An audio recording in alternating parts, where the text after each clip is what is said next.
Okay, I'm out putting a new chain on the International 15 rake this morning. Just finished putting new teeth on. They're fairly straightforward. This is the drive chain.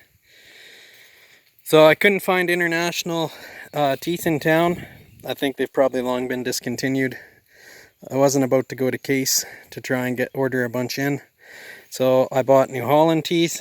These are the same New Holland nh1a teeth that we put on the Alice teeth, because you can't get the Alice teeth either. So I put 17 of them on this morning. I ended up being one short over there. I must have miscounted. Not too sure what happened there. So the drive chain, of course, goes from here. It's ground driven. Drives on that sprocket up to that sprocket. Then you have this PTO type shaft coming over to the gearbox. It goes to the hub, and then it spins the rake. So on this rake you have a pin that engages and disengages the gearbox right here, and that puts it into freewheel from being ground driven. I'm having trouble getting the tires. They're 5.9 by 15. Originally the tire shop in town had ordered some in for me. The tires came in and they happen to be 4-rib. So I don't think 4-rib will work in this application.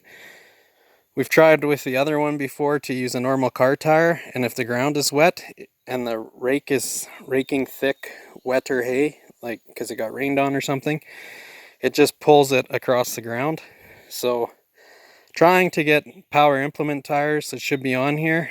They're a little bit bigger than the ones we have on the Alice. The Alice is 5.00 by 15. These are 5.90 by 15. So hopefully we can find them. If not, I might end up trying. I have a couple used car tires I might end up trying to put on and run.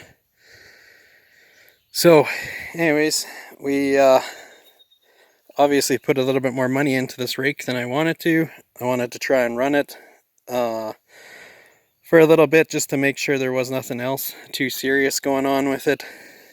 Now I'm going to have a brand new drive chain, 2 brand new tires, and a bunch of brand new teeth. The teeth we can recycle over to the Alice if there's a problem with this rake. The tires, I don't know what you do with power implement tires, but hopefully the rake works out.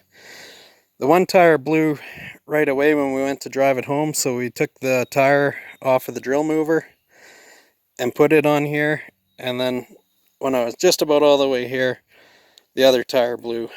It popped a tube inside. I think it's because the sidewall was cracked, so it probably shot a piece of fine steel into the tube.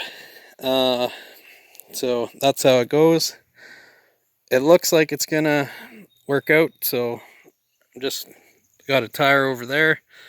Blew that tire last week on the water tank that the small tractor's on, so I had to put the drill mover tire that was on here on the small farm trailer to haul water to the cows. So I got the air compressor pumping up so I can fill that tire. And here's the chain. So it's a 260. It comes in 10-foot length in a box. So it's double pitch. That's what this 2 means. That means these are twice what they normally would be, and it's 60 pitch. So that's the gauge of the chain. So 50 would of course be smaller, 40, 30, etc. You usually don't get too much bigger on farm stuff than 60, maybe 80.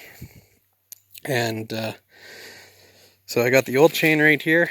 I'm going to use as a template. I tried to loosen up the old chain.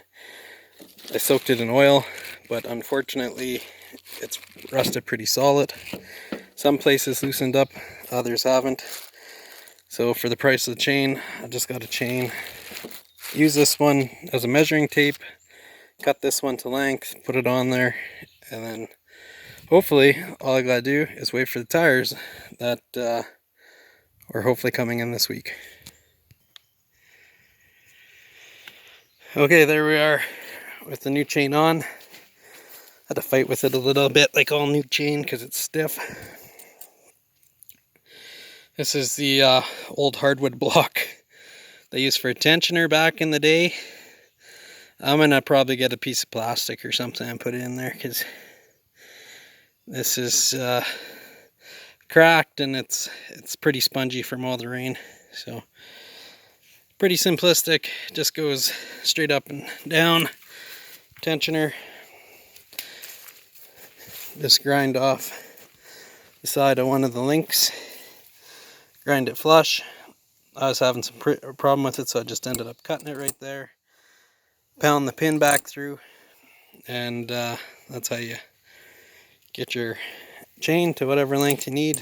You end up basically like that. Put a master link in, which has got 2 pins and then a clip on it, and join your chain up and put it on your implement. So anyways, just waiting on the tires now.